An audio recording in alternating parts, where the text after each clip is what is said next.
ఓ మహిళ ఓ ఆసామితో ప్రేమలో పడింది. అతను పెళ్లి చేసుకుంటానని నమ్మించాడు. దీంతో శారీరకంగా దగ్గరైంది. ఓ మగబిడ్డకు జన్మనిచ్చింది. తీరా బిడ్డ పుట్టాక ఆ ఆసామి పెళ్లికి మొహం చాటేశాడు. ఇలాంటి కథలన్నీ మామూలే. కానీ ఈ కథలో మరో పెద్ద కోణం ఉంది.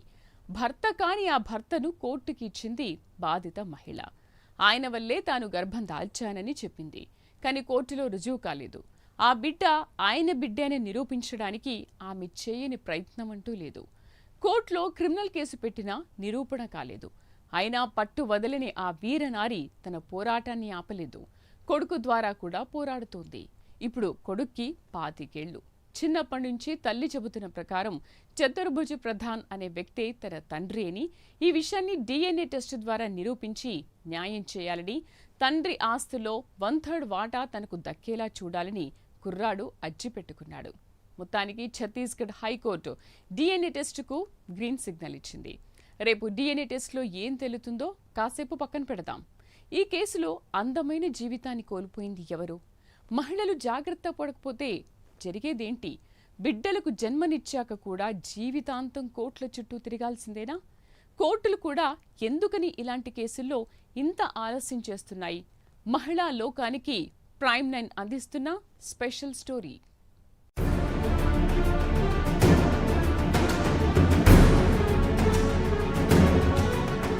ఛత్తీస్గఢ్ రాష్ట్రం మహసముందు జిల్లా పల్సపాలి అనే గ్రామం. ఆ గ్రామానికి చెందిన సుహాసిని అనే మహిళ చతుర్భుజ్ ప్రధాన్ అనే ఆసామి విసిరిన ప్రేమ వలలో చిక్కుకుంది. బాధిత మహిళ పేరు వేరే ఉన్న ప్రైవసీ హక్కుల కారణంగా ఆమెను సుహాసినిగా పేర్కొందాం. చతుర్భుజ్ ఆమెను పెళ్లి చేసుకుంటానని నమ్మించాడు. ఆ మాటలు సుహాసిని నమ్మింది. శారీరకంగా దగ్గరైంది. దీంతో సుహాసిని గర్భం దాల్చింది. కనీసం అప్పుడైనా పెళ్లి చేసుకోవాలని సుహాసిని ఒత్తిడి చేసింది. కానీ చతుర్భుజ్ నుంచి నో రెస్పాన్స్. ఈలోపు కడుపులో బిడ్డ పెరుగుతూ వచ్చాడు. మరోవైపు ఆ తల్లి అబార్షన్ కూడా చేయించుకోలేదు. అటు భర్త కాని భర్తను కోర్టుకి ఇచ్చింది. ఆయన వల్లే తాను గర్భం దాల్చానని చెప్పింది. ఆయన్ని దారికి తెచ్చుకునేందుకు రేప్ కేసు కూడా పెట్టింది. కానీ కోర్టులో అలాంటివేమీ ఎస్టాబ్లిష్ కాలేదు.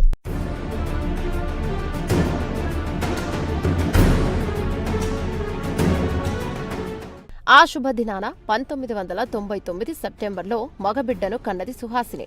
ఆ బిడ్డ ఆయన బిడ్డే అని నిరూపించుకోవడానికి సుహాసిని చేయని ప్రయత్నం అంటూ లేదు. ఎందుకంటే ఆ బిడ్డకు తానే తల్లి. అయితే తండ్రి ఎవరో బిడ్డకు తెలియచేయడం, సమాజంలో బిడ్డ గౌరవాన్ని నిలబెట్టడం తల్లిగా తన కనీస బాధ్యత. అందుకే చతుర్భుజ్ ప్రధాన మీద ఎగతెగని పోరాటం చేస్తోంది. తనను మోసం చేశాడని క్రిమినల్ కేసు పెట్టినా తమ సంబంధాన్ని కోర్టులో రుజువు చేయలేకపోవడంతో కేసు వీగిపోయింది. అయినా పట్టు వదలని వీరనారిలా ఆమె తన పోరాటాన్ని కొనసాగిస్తోంది. ఈ పోరాటంలో అప్పుడే 26 ఏళ్లు గడిచిపోయాయి.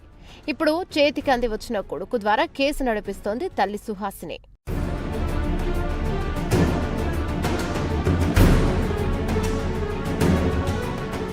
కోర్టు మెట్లు ఎక్కడం ఇప్పుడు బిడ్డవంతైంది.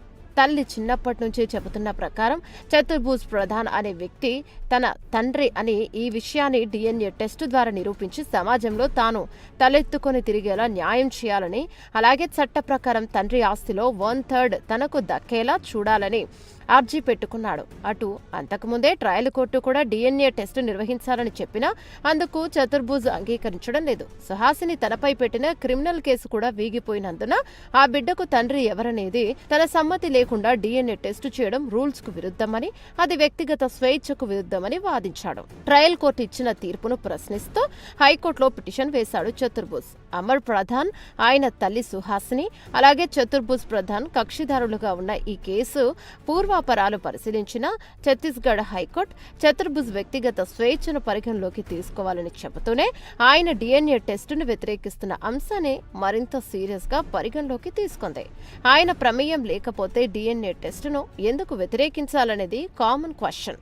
మరోవైపు ఎంతో భవిష్యత్తున్న అమర్ ప్రాథమిక అనుమానాన్ని లేదా డిమాండ్ను నివృత్తి చేయడం అంతకన్నా విలువైన అంశం. అందువల్ల ఫైనల్గా చతుర్భుజ్కు DNA టెస్ట్ చేయించాలని, తదుపరి విచారణ కూడా పూర్తి చేయాలని హైకోర్టు కింది కోర్టును ఆదేశించింది. ఈ తీర్పు సుహాసిని జీవితంలో పాటు అమర్ ప్రధాన్ జీవితంలో ఓ కీలకమైన మలుపు అవుతోందని భావిస్తున్నారు.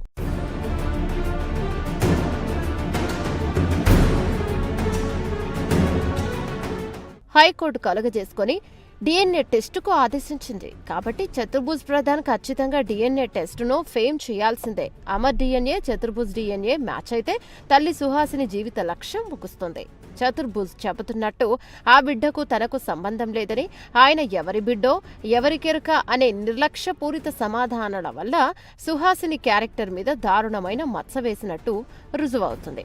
అందుకు తగిన మూల్యం తల్లికి కొడుక్కి చెల్లించాలని కోర్టు తీర్పు ఇచ్చే అవకాశం ఉంది. అంతేకాదు 2.5 దశాబ్దాలకు పైగా తల్లిని కొడుకుని మానసిక క్షోభకు గురిచేసి సమాజంలో అవమానాల పాలు చేసినందుకు కోర్టు ఎలాంటి శిక్ష విధిస్తోంది, లేక ఎంత పెద్ద మొత్తంలో జరిమానా విధిస్తుందో చూడాలి. అంతేకాదు ఇన్నాళ్ళు ఆయన్నే తన భర్తగా, ఆయన్నే తన తండ్రిగా చెబుతూ వస్తున్న ఆ తల్లి కొడుకులు చతుర్భుజ్తో కలిసి కుటుంబంగా జీవిస్తారా, లేక న్యాయం దక్కిందని సమాజానికి రుజువు చేసి తమ దారిన తాము వెళ్లిపోతారా అనేది కూడా ఆసక్తికరమే అవుతుంది.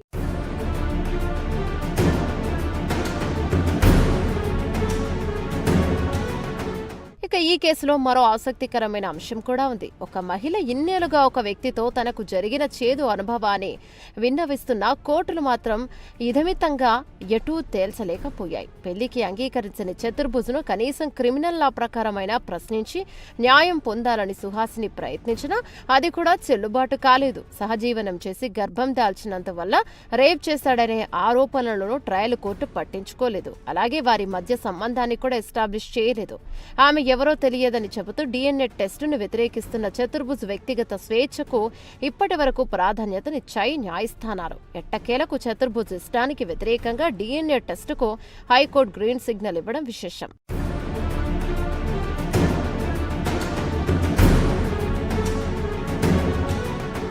అయితే ఒక మహిళ తనకు పుట్టిన బిడ్డకు తండ్రి ఫలానా వ్యక్తేనని మొదట్నుంచి ఒకే మాట చెప్తున్న అంశాన్ని కోర్టులు పట్టించుకుని ఉంటే ఈ డిఎన్ఏ టెస్ట్ అనేది ఎప్పుడో జరిగి ఉండేదని న్యాయ నిపుణులు అభిప్రాయపడుతున్నారు. సగటు మహిళ తనకు పుట్టిన కొడుకును చూపిస్తూ తండ్రి ఎవరో చెప్పడమే ఒక బలమైన సాక్ష్యంగా భావించడం సహజ న్యాయంగా చెప్తారు.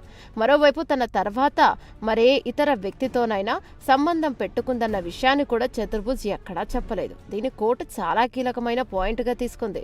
డిఎన్ఏ టెస్ట్ విషయంలో ఇంతకాలం సాగతీసినందువల్ల బాధిత మహిళ సుహాసిని ఇంతకాలం తన వ్యక్తిగత జీవితాన్ని కోల్పోయిందని, అటు కుర్రాడు అమర్ కూడా అదే స్థాయిలో మానసిక క్షోభను అనుభవించాల్సి వచ్చిందని చెప్తున్నారు. ఇదే టెస్టు ఎప్పుడో జరిగి ఉంటే ఆ తల్లి కొడుకుల పోరాటం ఎప్పుడో కొలిక్కి వచ్చి ఉండేదని మహిళా లోకం నుంచి సానుభూతి వ్యక్తమవుతుంది. ఇలాంటి పరిస్థితుల్లో ఇప్పుడు అందరి దృష్టి డిఎన్ఏ టెస్టు మీదనే కేంద్రీకృతమై ఉంది.